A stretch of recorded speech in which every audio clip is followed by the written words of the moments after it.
Welcome to Guest and Gusto, SCAD's virtual series of conversations in digital content with creators and innovators remaking culture. I'm Joel Diaz, director of the Walter O. Evans Center for African American Studies at SCAD Museum of Art, and I'm happy to introduce Regina N. Bradley, Tricky Stewart, and Stevie Dr. V. Johnson. Regina is a professor and the co-host of Bottom Up the Map podcast. Tricky is a Grammy Award-winning songwriter, producer, and composer. Together, they explore the South's contributions to the realms of music, literature, and film through the lens of Regina's book, Chronicling Stankonia, The Rise of the Hip Hop South. Our conversation will be moderated by DJ, producer, educator, and community organizer, Stevie Dr. V. Johnson. Make sure to follow our guests on Instagram and Twitter. Their handles are on the left, located on the left of your screen. After the conversation, we'll have a brief moment to ask Regina and Tricky a few questions, so please have them ready to go. And now we are ready to begin. Welcome, Regina, Tricky, and Dr. V. Appreciate you, Joel. What's up, Regina? Thank you, John. What's going on? What's up? How y'all looking? You're looking all good today. It's good. It's good. It's good to be here. For sure. I'm greatly. I'm greatly humbled to be in this space with you all. Regina is my big sis. We've been getting really close this last year. She came to Tulsa, and it's just been love ever since. So I'm just truly grateful to be moderating, being in the space with you all, and to more than anything to share this moment with you. I know the conversation we've had offline, just the anxiety, the anxiousness of getting it out, and it's here. And so I'm definitely grateful to have this platform to share this opportunity with you. So when we get into it, the sounds of legacy of a hip hop South event. And so, Regina, I just got the first question off top. I just want to know. I think everyone wants to know, like, what is the genesis of Chronicling Stankonia, the rise of the hip hop South? What was the motivation? Where did it come from? Where did it stem from? Just talk about that for a second. So I'm from Albany, Georgia, not to be confused with Albany, New York. I moved to Georgia when I was 14. I was about to start high school, you know what I'm saying? And coming from the DMV down to Albany was like a completely different thing, because whatever was playing in New York was playing in DC on 93.9 and 95.5.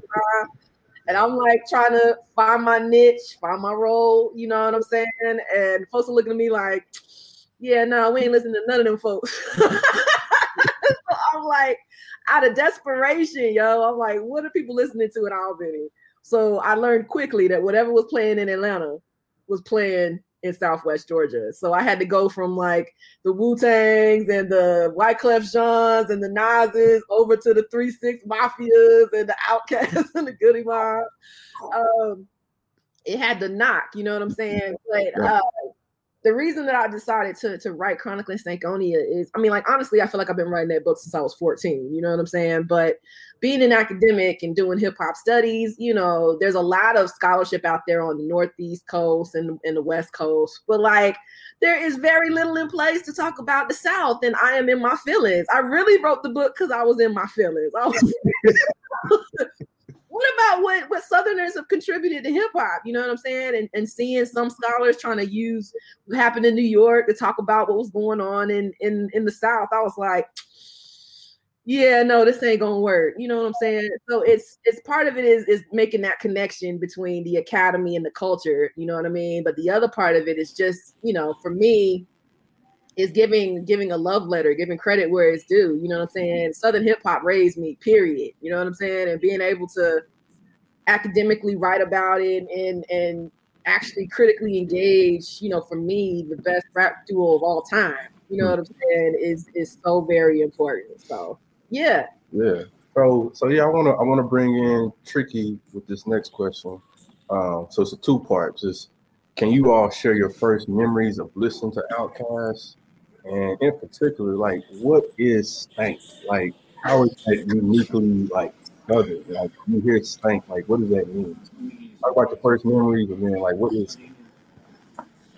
Well, listen, my first experience with Outkast is a very interesting one because it was a personal one too that I'll share, right? And the first one was when, as a young up-and-coming producer living in Los Angeles, and my first opportunity to come to Atlanta was through LaFace Records here in Atlanta, right? So I come to Atlanta. L.A. Reid sends Jermaine Dupri to pick me up from the airport. I spend the day with him. He shows me the HBCUs, all that kind of stuff, and the vibes of like kind of what's going on in the city. We go over to LaFace Records, which was on Peachtree at the time, and that evening we end up going out to L.A. Reid's house where the studio was because he had a studio in his house. And I walk in after coming from Los Angeles, which is obviously a different vibe, and I'll go downstairs to the studio, and there's some guys in the studio working. So my first thing is I walk into the studio thinking I'm a producer, walking out completely shook because the first thing that I hear is "Ain't no thing but a chicken wang," and Organized Noise and Big Boy and Andre are all in the studio. So I got to meet them personally as an introduction to Atlanta, hearing a sound of music like nothing I had ever heard before. It definitely wasn't happening where I'm originally from in Illinois, the Chicago area, and it definitely wasn't happening on the West Coast. So to hear that Southern soul up close and personal was the first example. The second example was I was invited to come down here to a thing when they were really trying to make Atlanta hot. LaFace Records, once again, bringing people here to an event that was called the Southern Playalistic Picnic or something like that. It was a big party that they had in the field, and Outkast performed, and I was able to see them perform for the first time with fans, and there was a guy on the stage that I didn't really know with this rapper that I didn't really know, and it turned out that guy was Sean Combs and that other guy was Biggie, and they were the closing artists of that whole thing. It all had built to a point, and the Dungeon family, as we know them now, that I was being introduced was through that Southern Playalistic Picnic. That shout out to Shanti Dawes, because I think that was really like her coming out party as a marketer and as a gatherer of people and culture here in the city. And those were my two examples of what that impact was. And once again, I can't stress enough this fact is that this was nothing like I had ever heard or ever seen anywhere else on the planet. So I really want to get that point across. And then the second part of when you ask me, what does the stank mean? You know, the stank to me, when I hear Outkast music and hear that genre that ultimately I feel like they created, it's that Southern soul, but it's a part that comes from the music part and not the street part. It's it's musicianship. It sounds like it had Bootsy Collins. Like it sounds like there's an element that's connected to a musical side that's not necessarily coming from the street, which was like we've had other, you've had your No Limits and you've had your Cash Moneys and you've had your Suave Houses, but this was coming at it from a music standpoint, which I think made it greatly rich in culture. Yeah, we're gonna get to those sounds and the musicianship later. So I'm glad you brought that up. Go ahead, Gina. Yeah. So I know my husband is watching, so let me say this first, babe. I love you. You are my everything. I just want to make sure I put that out there. However, the first time that I for real listened to Outkast, I was trying to be in the marching band, 9th grade, and my folks were pretty strict, but it was during lunch and everybody took off in the car and went up the street to the McDonald's, whatever. And my folks basically threatened my life and was like, you don't get in nobody's car. You stay here during lunch. You know what I'm saying? And I'm like, okay. So I was sitting there being lonely and miserable. And I heard on a trumpet. And I'm like, what? So I walk in and it's this guy named Rodney. He's a senior, you know what I'm saying? And he's transcribing music for the stands. And I'm like, oh, okay. So I'm like, he's cute. And I'm like, all right, so this is my shot. You know what I'm saying? There's nobody here to embarrass me if I get, you know what I'm saying? So I walk over there and I'm like asking him what he's transcribing. He gives me this look. He's just like, oh, you poor little thing. Like, first of all, why you talking to me? You a freshman. Of all, it's like, how you not know Outkast? You know what I'm saying? And it was Spodioly Dopalicious. You know what I'm saying? And after that, it was like I don't know what happened. All the radio mixtapes, that's all I heard was Spodioly Dopalicious, and putting that in conversation with Goody Mob's, you know, Black Ice. You know what I'm saying? That's when I really was like, oh, this is something special. You know what I'm saying?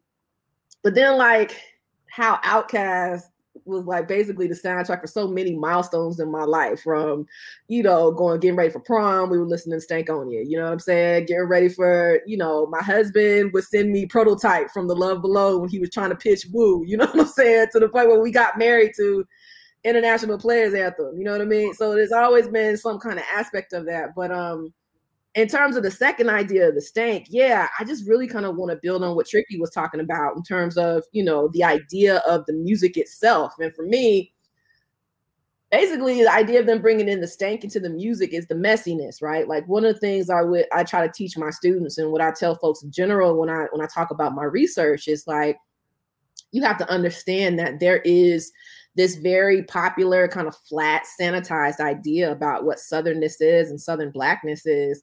And Outkast use music to basically ratchet it up, right? To be like, you know, it's not just these things that you see from X, Y, and Z perspective. So when I think about the idea of the stank, I mean, like, of course it becomes really prevalent with Stankonia, you know what I'm saying?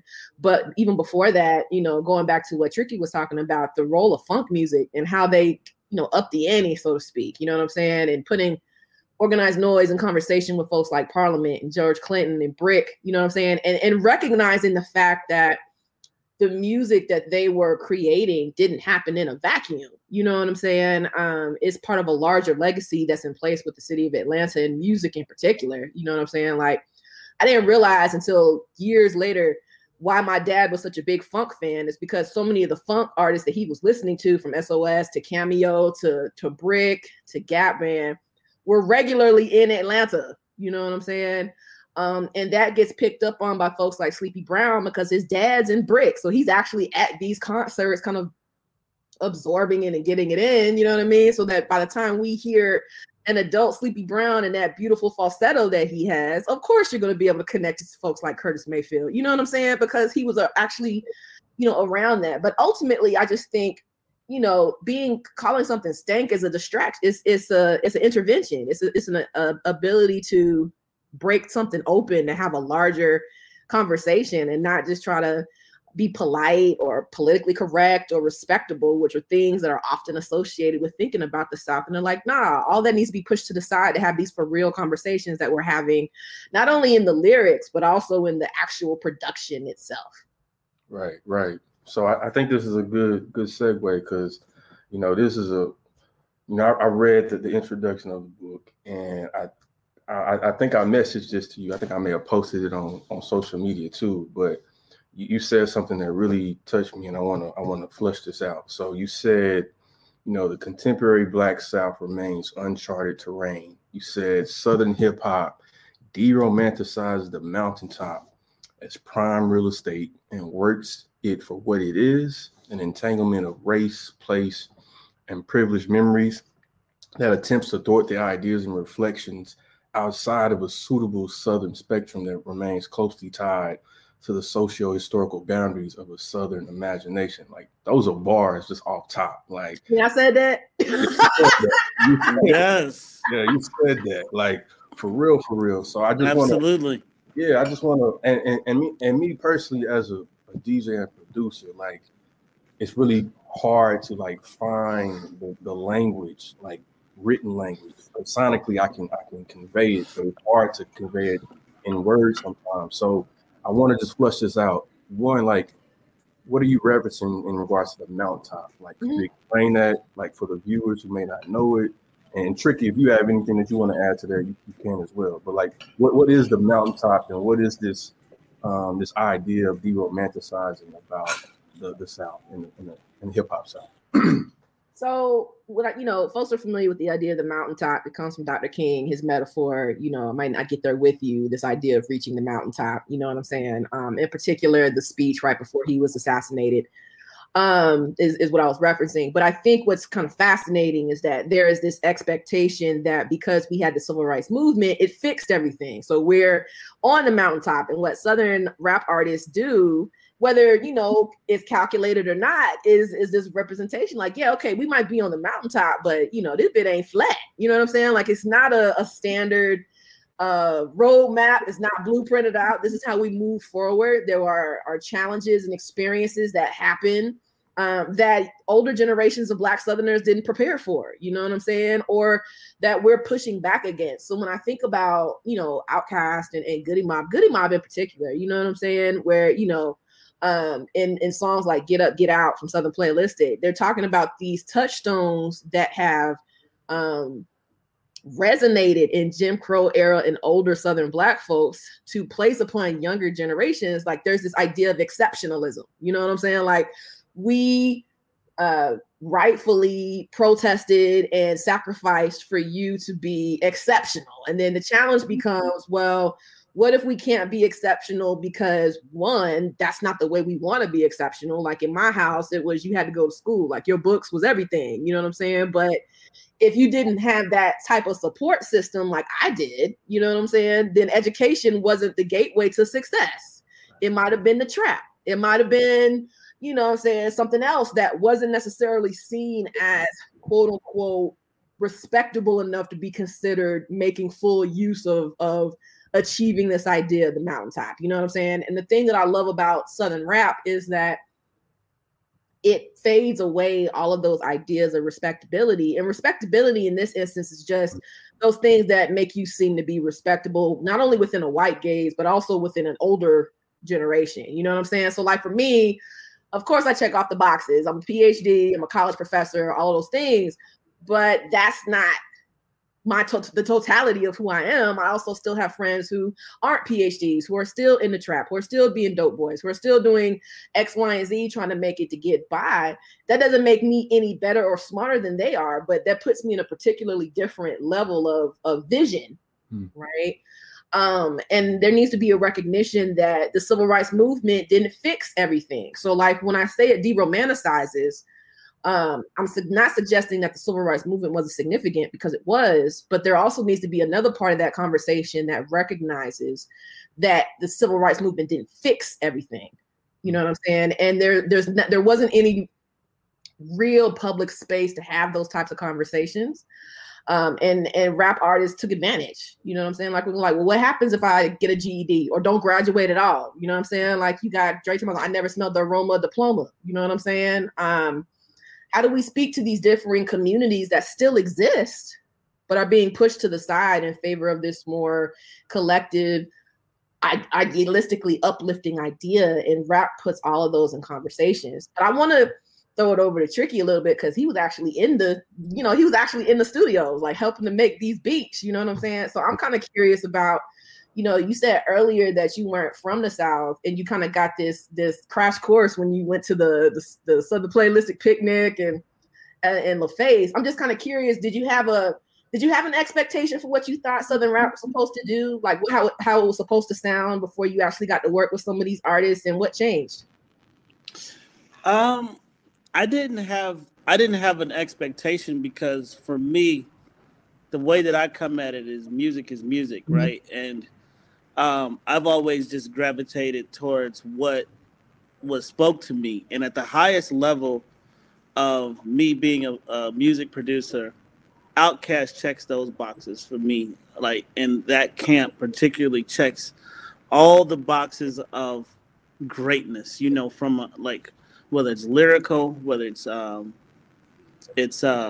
visionary, like their complete visionary style, originality, and all those things. So from the standpoint of, if you came in, right, for me being from Illinois, and you come in and those are your first expectations of or your first dealings with Southern hip hop in a real way, because as you said, that music was not traveling to small pockets and regionally. It was like music was really happening and it was happening in small pockets, and it wasn't traveling to other regions. So I think it was important through that experience of that Southern playlistic picnic was really about, if you're going to come here, understand what this is about and understand what this feels like, understand what it's like to be around your people and at a high level that have dreams and aspirations. And it was just something that, and coming from Illinois or coming from Chicago or that area, that there was something extremely hopeful that connected with me as a person, that although the struggle, you got a chance to look at the struggle closely, but differently, from the standpoint that it was hopeful versus it's really there's a desperation to Black culture where it's in impoverished areas in the Midwest, whether that's Detroit, Chicago, Flint. It just seems like no hope. But when you touch down on Georgia's red clay, you can see success. You can feel success. Success is in the air.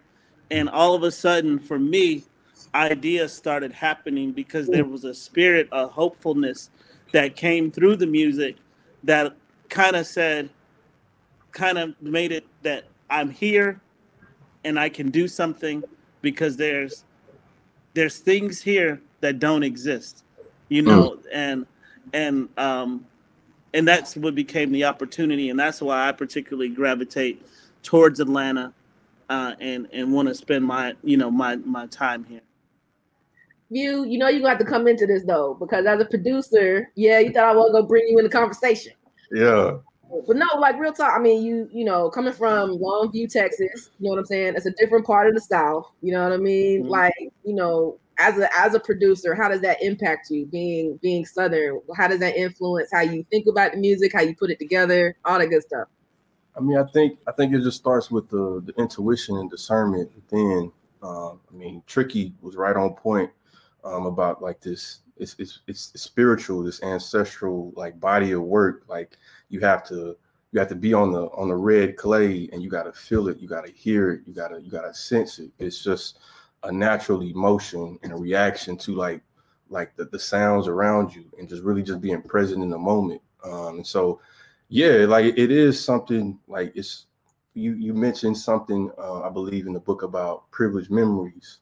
Like this concept of privileged memories and just like remembering certain parts of life, like especially growing up in the South, especially with parents or grandparents, like being in a certain car, a truck, like with no AC, and you got the windows down, and Down Home Blues, Easy Hill is playing with your grandma in a cassette tape, and you got to pull it out, you got to roll it back up. So it's just all these different things that you hear, and even as a producer, being able to sample those sounds is really critical to like connecting to like the past, the present, and like reimagine the future. So yeah, it's definitely something that I experienced primarily in Tulsa too, with the massacre in Greenwood, Black Wall Street. So definitely a lot of similarities I see in Tulsa with Atlanta and Georgia. So, and I think that's a good point. I want to reel this back in regards to the sounds, the musicianship. So we talked about the legacies that, you know, the hip hop South incorporates the funk, the soul, blues, the resilience, the ancestors, things of that nature. So, and you talk about it in your book as well, Regina. So how do the sounds of the natural world and the landscape of the South inform like the aesthetic and the sonic quality of the music? And this is for you and Tricky. Like, how does that capture Southern life and like to capture the ordinary happenings that are like distinct to us, but may not necessarily be present to folks who aren't from here? Like talk about that for a little bit. I mean, so I'm not from the urban South. I'm from the rural, small town South. Like, I want to make sure that I put that out there. So let it be known. Like, I'm used to quiet being like so thick. Like I don't know how to explain it. It's like a quiet that's so thick it actually can stuff your ears. You feel like your ears need to pop. That's where I'm from. You know what I'm saying? I talk about them a lot, but cicadas, you know what I'm saying? Like the swishing of cicadas is all of these things that are considered to be white noise, right? Play an integral part in how I see myself, how I experience life as a Southerner, because we lived out in the country, the boondocks, you know what I'm saying? There was no mass transit, you know what I'm saying? Like when my folks went to town or when they went to go out, they were like, oh, we going to town. Like it's not like we going to just going out to do run. We going to town, right? Yeah.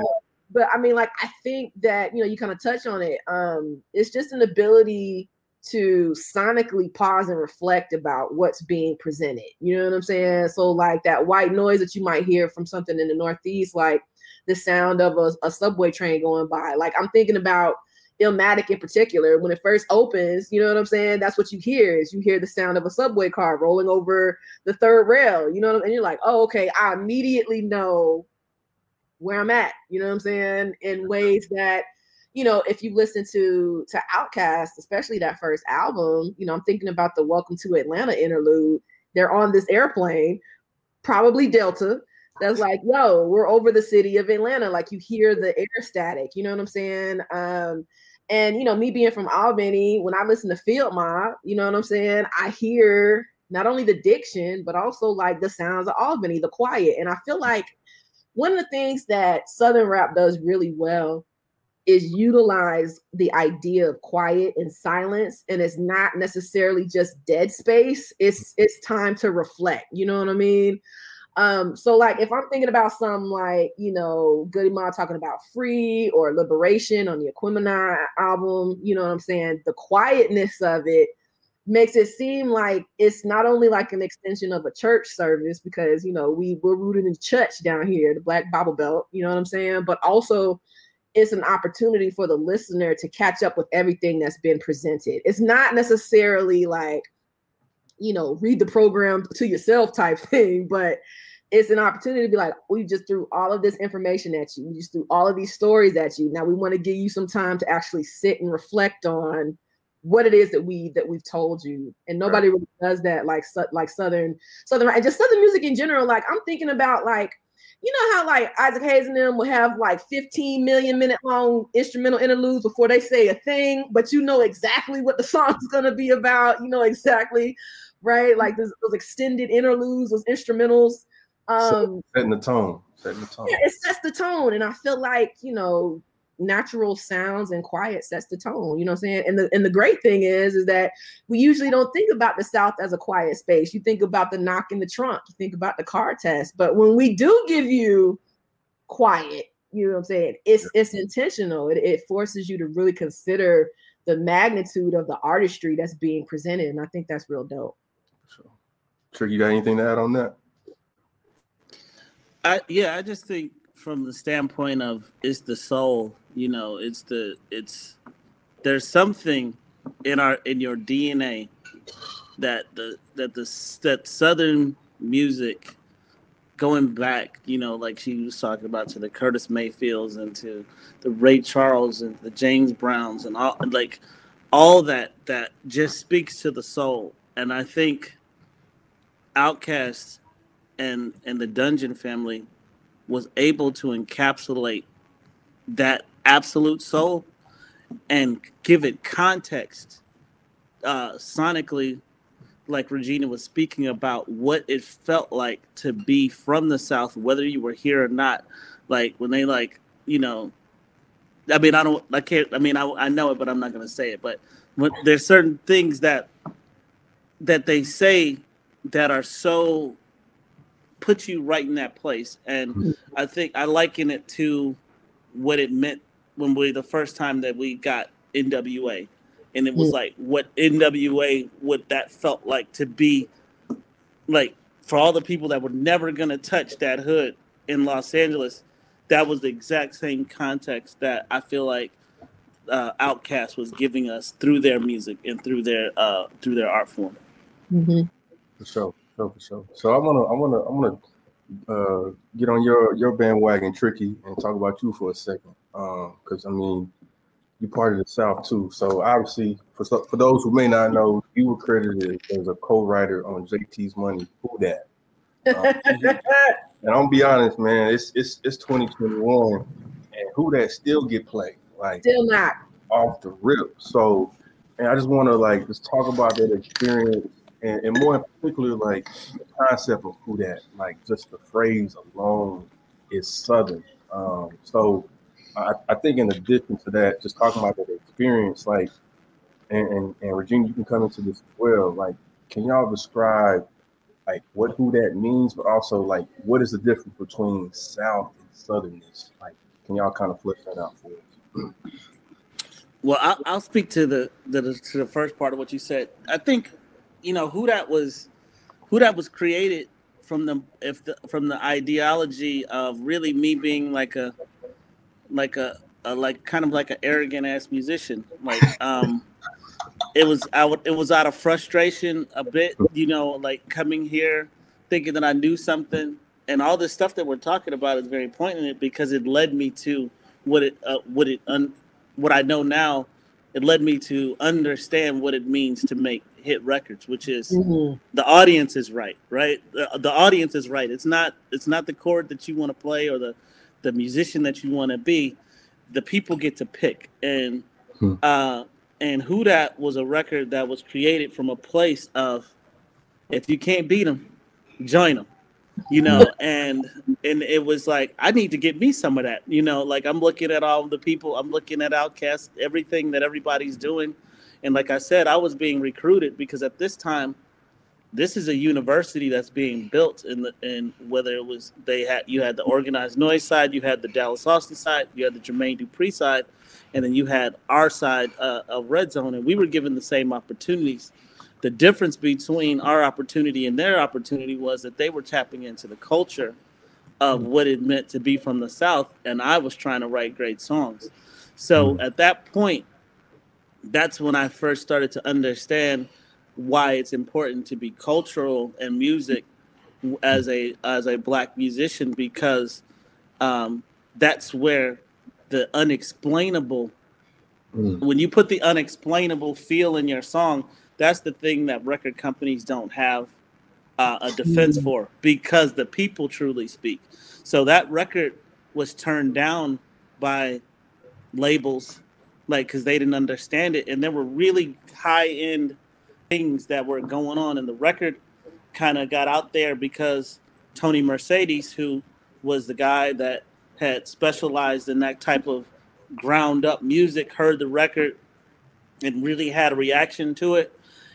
And ultimately, that spirit of that record is the same thing that allowed me to create records like Single Ladies, because that spirit of Single Ladies, which they didn't think was really going to be the hit that it was still the spirit of the Southern church through the beat, which is something that you can't necessarily put your finger on in Beverly Hills when you're trying to make decisions about this music that is in the South with its own ecosystem, full of radio stations and clubs and strip clubs and all the things that go along with what actually makes up this really vibrant part of the South. So that frustration led me ultimately to becoming the record producer that I am today, because I started to really understand how to, if the people don't like it, you cannot intellectualize or music your way into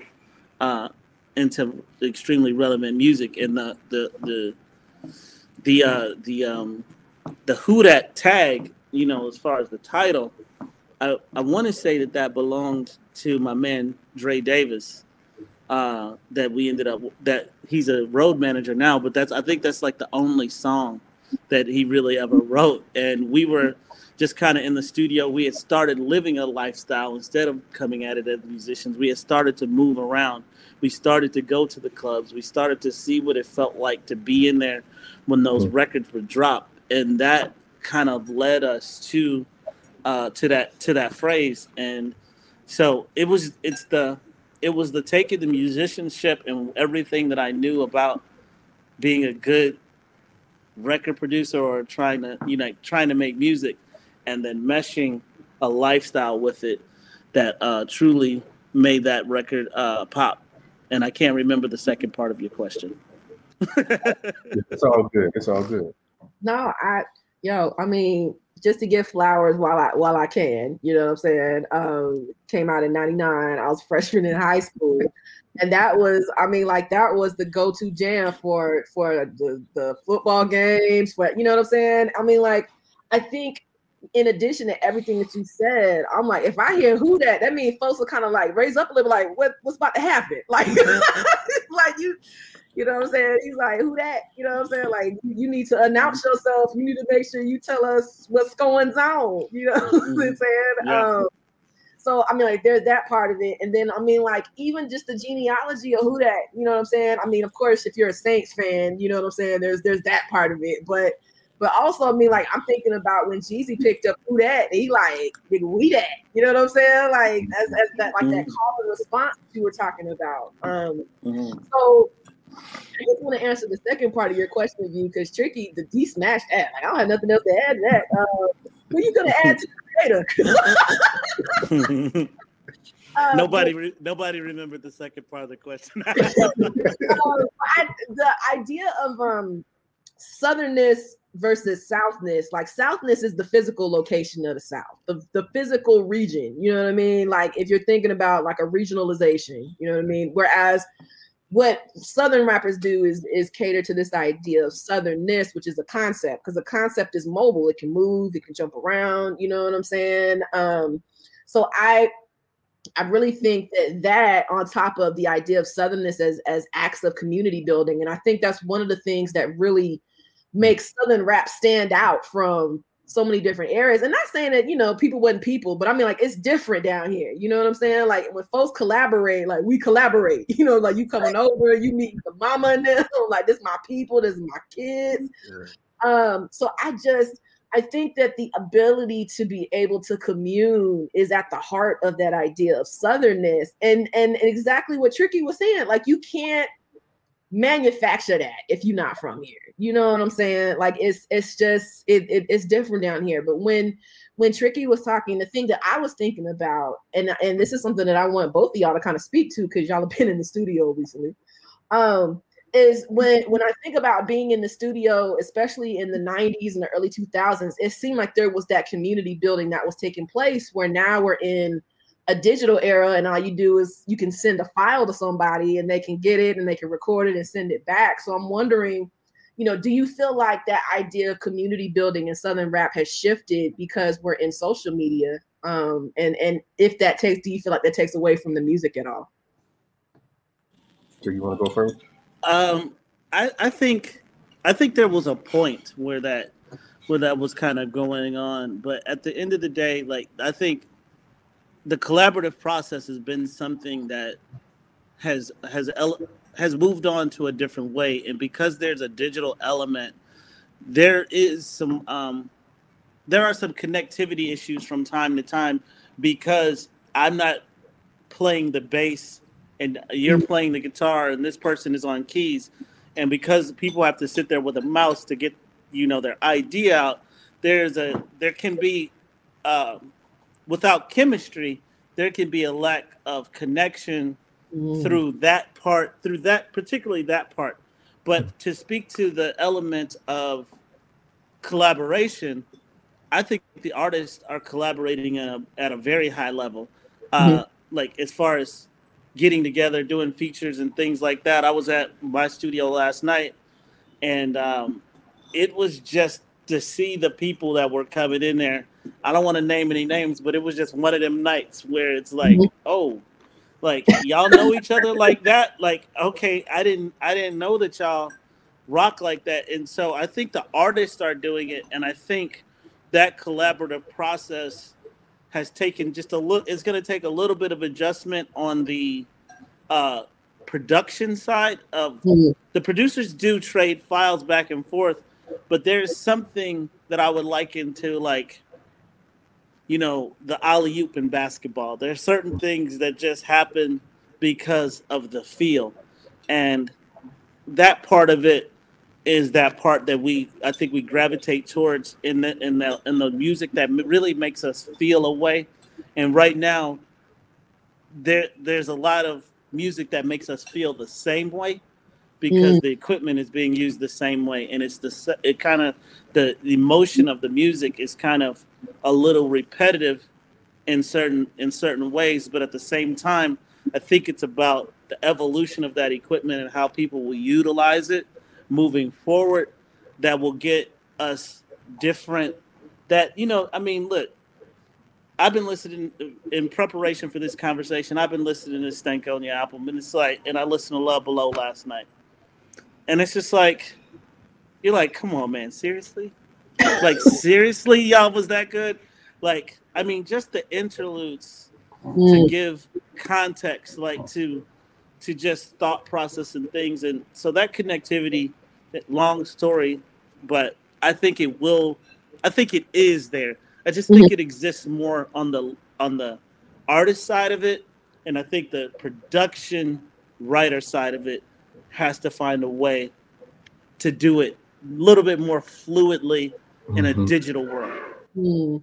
Yeah, I think the pandemic has provided us the opportunity to like really reflect on the things we've taken for granted. I mean, obviously with technology, like this connectivity that we're talking about, like does get kind of put to the side, but I think like having to be present, kind of stuck in one place, and primarily for me being stuck in a southern place too, has helped me to understand like the community was the reason why the music was so dope in the first place. So I think, hopefully if things get better, I think this is an opportunity for particularly the South. Because sometimes you just gotta, as my mom says, sometimes you just gotta feel out and touch something. Like you gotta feel it. And I think that same approach is coming back. I truly believe it. I see it here in Tulsa. People are very eager.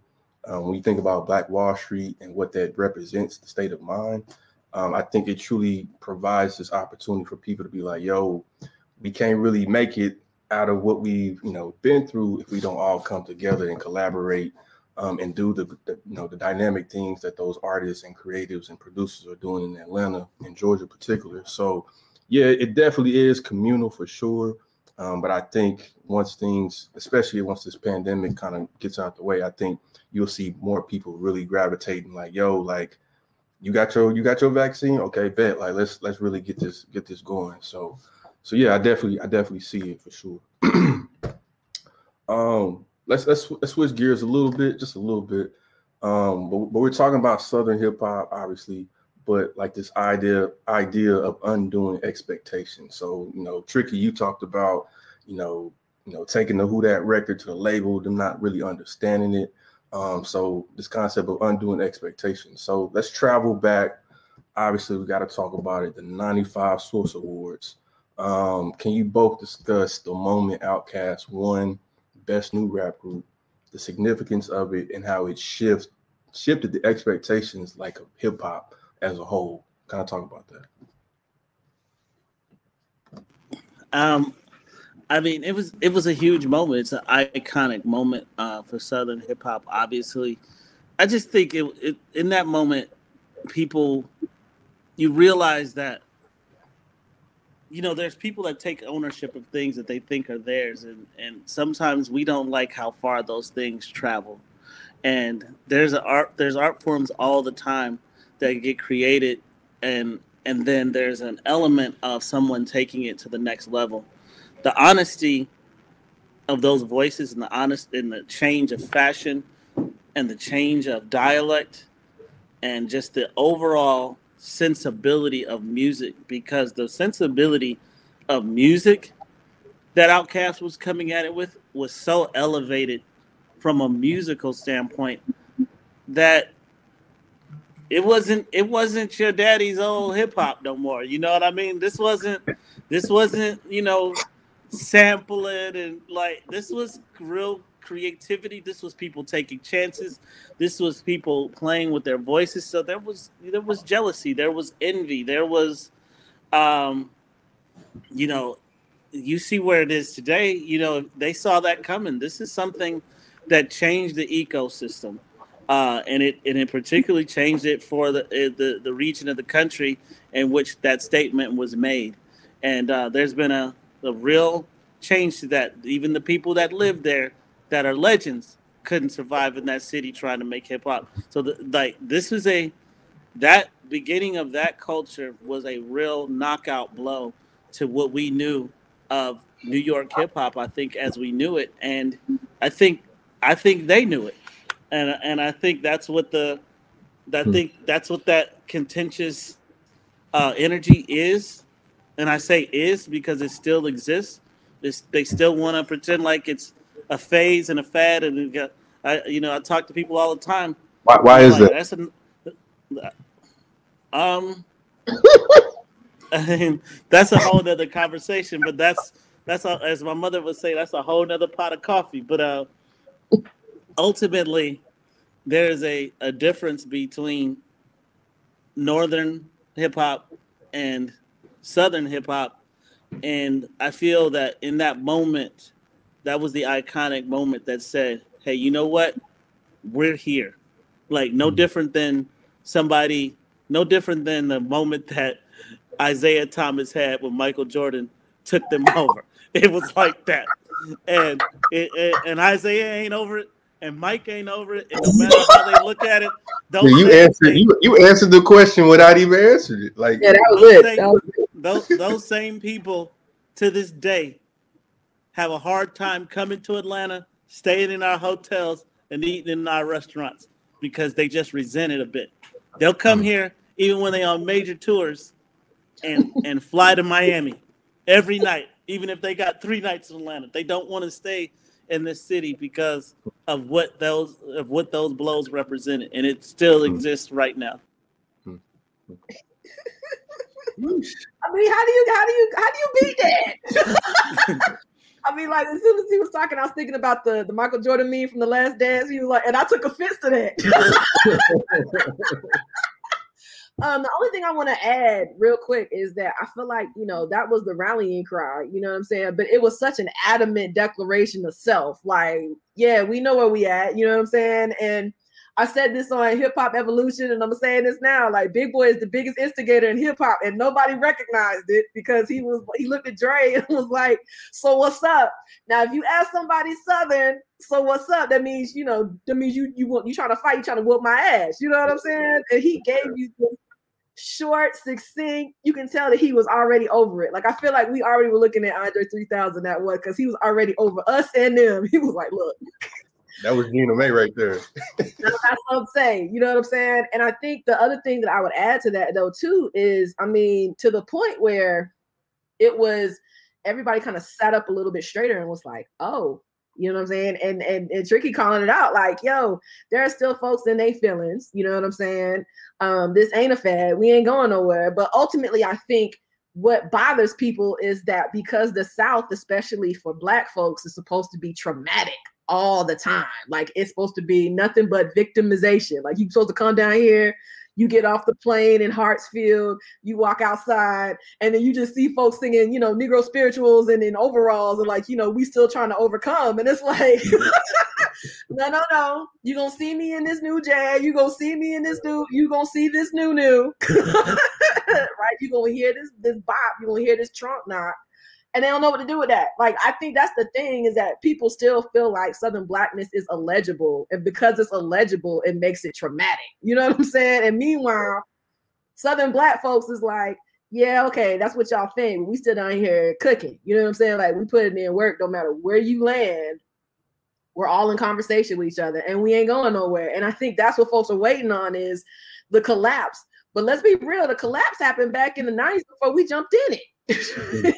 So we just, keeping it moving. So I think that fear of the unknown, so to speak, still bothers people because they don't know what to do with joyful Southern Black folks. They don't know what to do with folks who can go have party music, and then the next track is making you think about something. You know what I'm saying? Like I think that's what's so dope about Southern rap and Outkast in particular is that they can give you something to think about, like mainstream, but they can also give you something that shake your ass to. You be like, oh, I can do both things at the same time. And they're like, no, if you're going to be woke and conscious, you need to be angry and conscious and woke at the same time. And folks are like, yeah, we can be angry and conscious and woke, but we can still have a little fun with it. Like, yeah.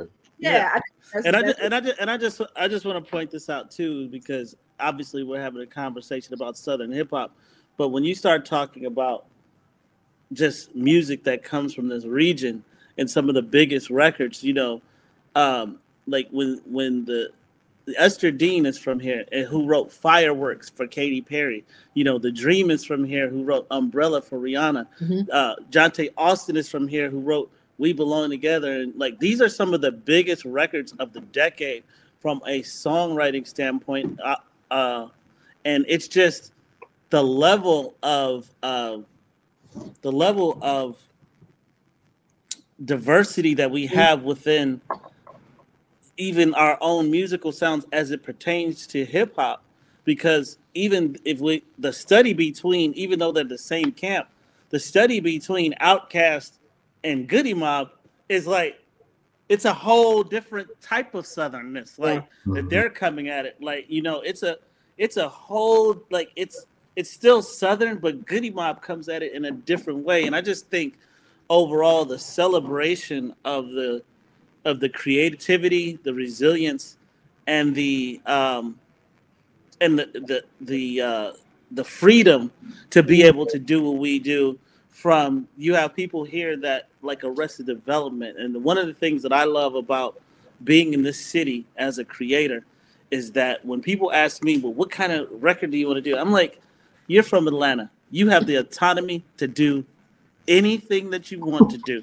Everybody's played it completely different ways. You live in the city where No Scrubs was created, all the way to Bombs Over Baghdad. So you're good. Write what you want to write and just make sure that it's amazing. And shout out, I'm glad we lost you visually. You lost me? Visually. Oh, I see. You came back on mine. Okay. Yeah, but shout out, you mentioned Esther Dean. She's actually from Muskogee, Oklahoma. So shout out to the area part of this conversation. I'm gonna take a couple questions from the audience, and this is for you, Tricky. Actually, it's from Tamir Wade. They're saying the question is, any songwriting tips for Southern R&B hip hop artists and how to network with other industry acts? Hold on. I think this is a city that is culturally tied together. So, if in Los Angeles things run from the labels, or New York they used to run from the labels. This is a city that runs from the studios.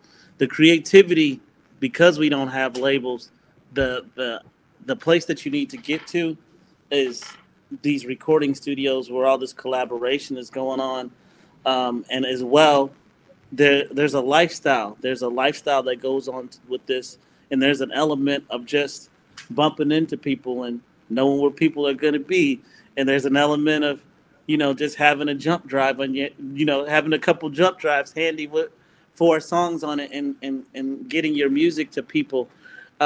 And then, there's always the social media element. I think people are a lot more digitally savvy right now. I think people have ways and have desires to want to do music on a global level because of the pandemic. People that are making that might be strong in one area might be working with somebody that does their keyboards out of Vancouver. It's just a matter of the hustle mentality of kind of how to get your name heard, and the biggest thing is always this, and I can't stress this enough. The gap between your dream and your reality is being good enough, and you have to make sure you're good enough so that when you do get someone to take that listen, that it's on par, you're paying attention to what's competitive, and that you actually have put yourself in a position to be discovered. Because the moment that someone likes what you do, they'll put you in play quickly. So that's just a little bit of my advice, to connect the lifestyle, and then also to be digitally hustling and finding out whether it's through people's LinkedIn's or whether it's through people's whether they have emails where they accept beats or songs or whatever. Appreciate that. Tricky. I'm gonna do one final wrap up question. And so here it is. So, obviously there's a lot of eyes, attention on the South right now. People writing anthologies, celebrating contemporary Southern writers. Trap music is mainstream. Like for the most part, people are migrating back to the South. Like what do we make of this broader attention? Should we celebrate it? Should we be weary? And like, what does the South have to say in 2021? I mean, you said it. You know what I'm saying? Instead of the South got something to say, it's the South still got something to say. You know what I'm saying? The South still got something to say. We've been saying it. I think that, and this is something I put at the end of the book. I'm like, yo, this is my hootie hoo. This is my rallying cry. Like, it's been time for Southerners to write their experiences, write their stories and their perspectives, because if we don't, somebody else will, and they'll get it all messed up. You know what I mean? So I think that that's part of it. And also, I think it's folks are doing this reverse migration, so to speak. You know what I'm saying? Like a lot of folks like, oh, the Great Migration, folks left and left the South decrepit and doesn't have anything left. And I'm just kind of like, nah, that's not, that's what you worried about. Like we still were doing our own thing down here. It just wasn't on people's radar, so to speak. So that now that people are coming back, and this idea of a reverse migration is really, really true. I think that there needs to be a conversation about folks are coming home. You know what I'm saying? And on top of that, I think for the folks who did leave, or people in them did leave, they were still connected to the South. Some of them came back for the summer. You know what I'm saying? You send them people down south for the summer, or when they left, their bodies left, but the spirit of the South went with them.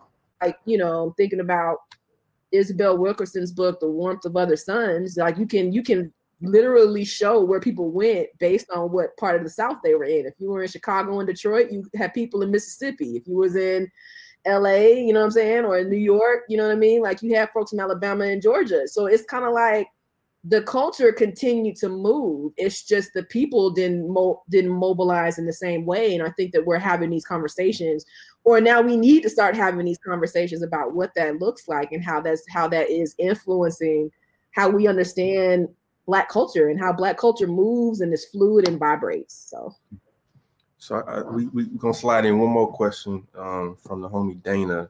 She says, to Regina, I would love to hear more about the research process for the Stankonia project, and when will Bottom of the Map come back? So we're working on bringing back Bottom of the Map real soon. Trying to figure out what the next moves are going to be with that. So thank you for the love for that. I'll make sure that I share the message with the Bottom Squad. You know what I'm saying?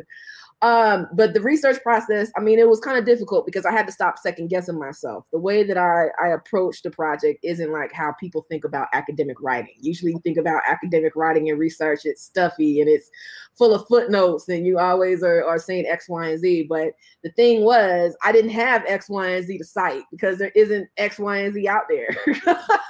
So I had to, I was basically kind of starting from scratch, so to speak. So being able to pull from those folks who do talk about the Black South and use those as a jumping off point for my own ideas is how I did it. And I mean, a lot of folks say, why Outkast? And I'm like, why not Outkast? There are books and books and books on the Nas's and classes on Lil' Kim's and the Wu-Tangs, and that's all well and good. But I'm like, yo, they don't touch my spirit the way that Cast touches my spirit. And I'm like, I want to make sure that I critically engage that. So just being true to yourself and being true to what it is that you want to see your work do. I knew I didn't want to write a standard academic tome, so to speak. I wanted something that folks could pass along. Like my vision for Chronicling Stankonia is that people will pass the book like we used to pass books in the hallways in high school. You know what I'm saying? It was like, oh, you need to check this out. I wanted it to be short enough that we were able to, engage it, but also kind of as a love letter, like, yo, Southerners are talking to each other. And this is one of the ways that we're doing that. So just being able to maintain your voice and speak your truth is my suggestion for those of you that are starting to work on research. You got to stay true to yourself because you might not see it out there yet, and have confidence that it'll move forward the way you want it to and go out into the world the way you want it to. Man, y'all don't even know how proud I am to hear her say that, like, on camera, Cause man, the conversations we done had, I'm like, come on, sis, come on. But that was the last question. I think now I'm gonna transition for Joelle to come back. But I just want to say thank you again for Tricky, Regina. Thank you for having us. For the opportunity. And yeah. Thank you, View. Thank you, Regina. Thank you, Tricky. That was so amazing. I'm still chewing on so much of what you said, and kind of going back to what y'all mentioned about the kind of the ineligible, what's not legible of the South rather, and thinking about like Nathaniel Mackey, who's a writer and a poet, talks about the cryptogrammatic, right? For me, you have to kind of have a sensitivity to be able to access, those stories, those narratives. So I'm just glad that you kind of talked about that, right? There's beauty there. You have to kind of orient yourself to the process so you can recognize it.